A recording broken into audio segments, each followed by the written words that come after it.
बानी के military trial से मुताल्लिक़ कानून फैसला करेगा। बानी पीटीआई को इख्तिदार में लाने का मरकजी किरदार जनरल फैज था। इसके सबूत और शवाहिद मौजूद हैं। वज़ीर दिफा ख्वाजा मोहम्मद आसिफ की पार्लियामेंट हाउस में सहाफ़ियों से गुफ्तगू। कहा, सबूतों से साबित हो जाएगा कि फैज बानी पार्टनरशिप 9 मई और इसके बाद भी चलती रही।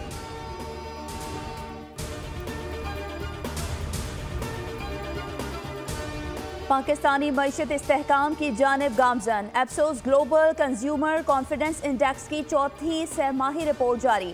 सर्वे के मुताबिक पाकिस्तान की मईशत में पिछले साल के दौरान काबिल जिक्र तरक्की हुई। पाकिस्तान में इक़्तिसादी बेहतरी 19% तक पहुँच गई। पाकिस्तान स्टॉक मार्केट में ज़बरदस्त तेज़ी रही। कई इक़्तिसादी रिकॉर्ड्स भी कायम हुए।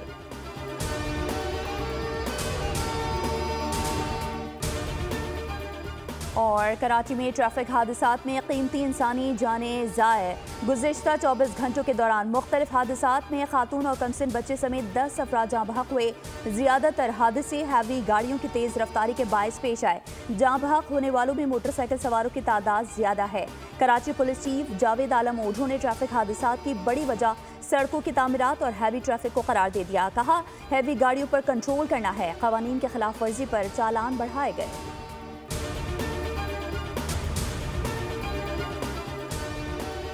इसराइल का जंगी जुनून जारी। 48 घंटों में शाम पर 480 हमले कर दिए। शामी बहरी बेड़े के 15 जहाज और हथियार बनाने की फैक्ट्रियां तबाह करने का दावा। शाम के अबूरी वज़ीर आज़म मोहम्मद बशीर ने कहा, अवाम को सकून और इस्तेहकाम की ज़रूरत है, इसी के लिए काम कर रहे हैं। नेतन्याहू के शाम के नए हुक्मरानों को धमकी। कहा, अगर इन्होंने ईरान को शाम में दोबारा कदम जमाने का मौका दिया तो भारी कीमत अदा करनी पड़ेगी।